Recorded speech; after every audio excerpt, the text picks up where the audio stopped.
የሚመራለት ቋሚ ኮሚቴ እንዲያየው ያሉ መጣረሶችንና አጠቃላይ ከዚህ አዋጅ መምጣት ጋር ተያይዞ ያሉኝን ስጋት ለመግለጽ ነው።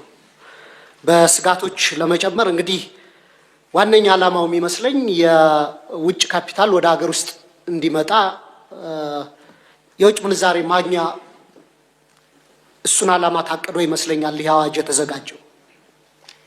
በዓላማውም ላይ የተገለጸው ዋነኛ እሱ ነው። ግን ምንድነው አንደኛ የቤት ዋጋ በተለይ ለኑሮ ተመራጭ በሆኑ የሀገራችን ከተሞች በከፍተኛ ሁኔታ እንዲያሻቅብ በማድረግ ዜጎች ቤት የማግኘት አቅማቸውን የሚፈታተን ስጋት ሊፈጥር ይችላል ብዬ አስባለሁ። ምክንያቱም እንደሚታወቀው የኛ ሀገር የነፍስ ወከፍ ገቢም የኛ ሀገር ደሞዝም ከኢንተርናሽናል ስታንዳርድ ጋር ሲታይ ከነጮች ጋር ተወዳድሮ በተለይ እንደ አዲስ አበባ እና ትልልቅ የሀገራችን ከተሞች የቤት ባለቤት መሆን ዜጎች ይቸገራሉና እሱ እንዴት እንደታየ ቋሚ ኮሚቴው በአግባቡ ቢመረምረው ለማለት ነው። ሁለተኛ አንዳንድ በተለይ የቅኝ ግዛት ሌጋሲ ያለባቸው አገሮች ላይ እንደምናየው አንዳንድ ከተሞች የተወሰኑ ኳርተሮቻቸው ወይም የተወሰኑ ሰፈሮቻቸው በውጭ ሀገር ዜጎች የተያዙና አገሬው የቤት ባለቤት በዛ አካባቢ መሆን ማይችልበት ሲስተማቲካሊ መገለል የሚያመጡ የምናይባቸው ሀገሮች አሉ። እንደ ሳውዝ አፍሪካ እንደ ጆበርግ፣ ስቴለንቦሽ፣ ኬፕታውን አይነት ከተሞች አገሬው ነባሩ ነዋሪ የተገለለባቸው ናቸውና እኔም አሁን ጀምሮ ያስጋት አለ። ደሃው ከዋና ከተሞች እየተነቀለ ወደ ዳር የሚገፋበትና መሀሉ ደግሞ ለውጭ ሀገር ኢንቨስተሮች እየተመቻቸ የሚሰጥበትን ሁኔታ እንዳይፈጥር ስጋት አለኝ። ሌላው ከውጭ ካፒታል ወደ ውጭ ሽሽትንም ሊያበረታታ ይችላል የሚል ስጋት አለኝ። ምክንያቱም አንድ ባለሀብት ይመጣል፣ ይገዛል፣ ትርፉን ወደ ሀገሩ ትራንስፈር ያደርጋል ማለት ነው። ቤት መግዛት መሸጥ ውስጥ መሰማራት ስለሚችል ማለት ነው፣ ስለሚፈቅድ እና የታክስ ስወራንም የህገ ወጥ የገንዘብ ዝውውርንም በከፍተኛ ሁኔታ ሊያባብስ ይችላል የሚል ስጋት አለኝ። በተለይ ግን ደግሞ በደንብ ሊታይ የሚገባው ከናሽናል ሴኩሪቲያችን አንጻር ነው። በእኛ ሀገር እንደሚታወቀው የመከላከያ የደህንነት ተቋሞቻችን ራንደምሊ ከመኖሪያ ቤቶች አካባቢ ነው የሚሰፍሩት፣ ከሪል ስቴት አካባቢዎች ነው ተቋሞቹ ኢንስቲትዩት የተደረገው። ስለዚህ ለሀገራችን ሴኩሪቲ ኢንተረስት ስጋት ሊፈጥሩ የሚችሉ የውጭ ግለሰቦች መጥተው አንድ ሪል ስቴት ወይ አፓርታማ ገዝተው በእነዚህ ተቋሞቻችን ላይ ስጋት ሊፈጥር ይችላል።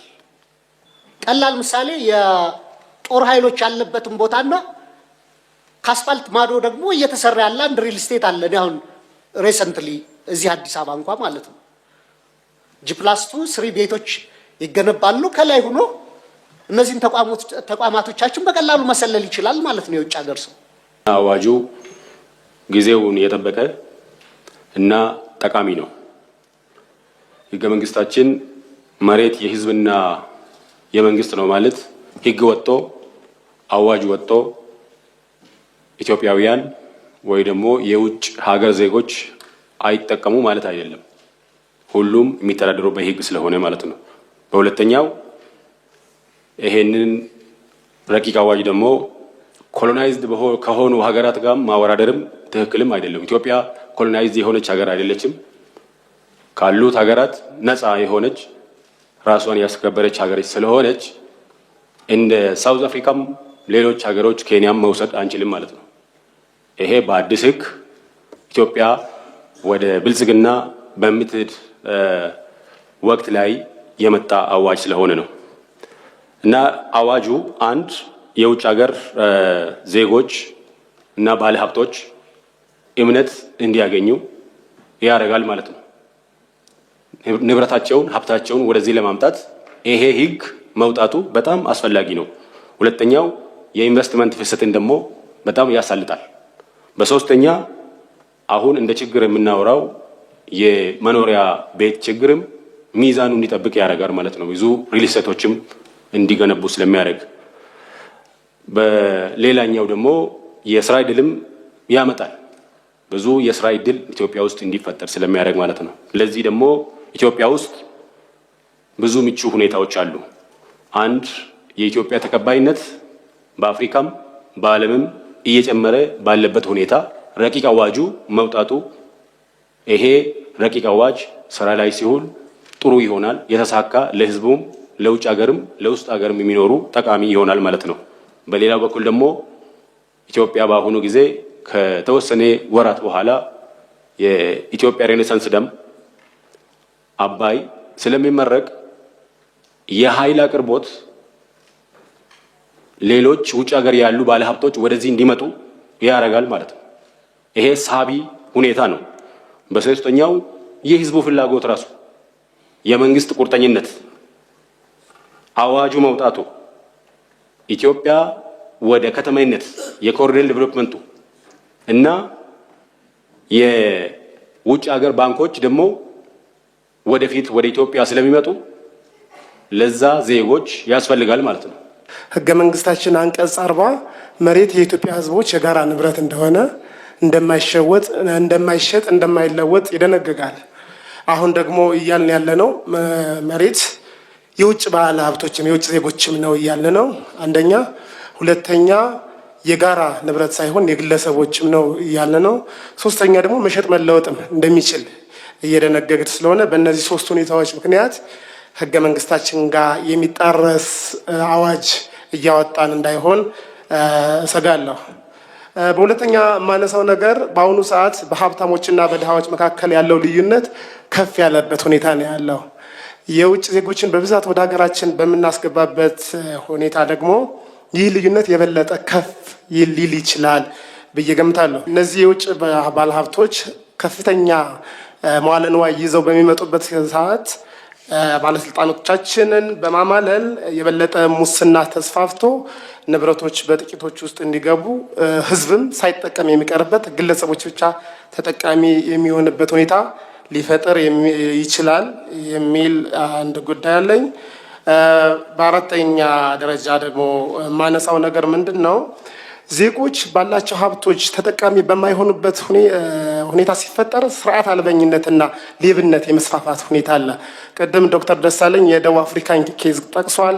ኬንያም እና ሌሎች የአፍሪካ ሀገሮች ይህ ሁኔታ አለ። ዜጎቻቸው የሀገራቸው መሬትና ሀብት ተጠቃሚ ስላልሆኑ በከፍተኛ ደረጃ ሌብነትና ስርዓተኛ አልበኝነት በእነዚህ ሀገሮች ይታያል። ስለዚህ ኢትዮጵያ ውስጥም የአይነት ሁኔታ እንዳይፈጠር ስጋት አለ። 10 ንዑስ አንቀጽ 4 ላይ የውጭ ሀገር ዜጎች የማይንቀሳቀስ ንብረት ለማፍራት በሀገር ውስጥ ፋይናንስ ብድር መበደር እንደማይችሉ ደንግጓል።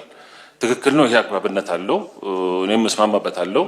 የመጀመሪያ ኢኒሻል ኢንቨስትመንት ላይ ሊሆን ይችላል። ግን ከዛ በኋላ ይህ የውጭ ዜጋ ኢንቨስት ካረገ በኋላ ኢትዮጵያ ላይ በሚኖሩበት ጊዜ 2 ዓመትም 3 ዓመትም ከዛ በኋላ ቀጣይ ማስፋፊያ ፕሮጀክት ከፈለገ ወይንም ምናልባት ከኢትዮጵያውያን ጋር በጋራ በህብረት የሚሰራ ከሆነ ይገድበዋል ማለት ነው፣ ያጠበዋል ማለት ነው። እና የኢንቨስተሮችን ፍላጎትና የነሱንም ልብ ትርታ ወይንም እንቅስቃሴያቸውን ሊገድብ እንዳይሆን ሙሉ በሙሉ ከሚዘጋ ልዩ በሆነ ሁኔታ ብድር የሚያገኙበት ምናልባት የሚፈቀድበት ሁኔታ ካለ አይዶን ነው። የሌሎች ሀገራት በደንብ ታይቶ በተለይ ከኢትዮጵያውያን ጋር በሽርክና የሚሰሩ ከሆነ ይህም ብድር እንዳያገኙ ስለሚዘጋባቸው በአዋጅ እዚህ ጋር ካሰር ነው ሊያስቸግር ስለሚችል እኔ አላውቀውም። ቋሚ ኮሚቴው በዝርዝር ቢያየው የሚል ሀሳብ አለኝ። በአጠቃላይ ወደ ቋሚ ኮሚቴ መመራቱን እደግፋለሁ። አመሰግናለሁ።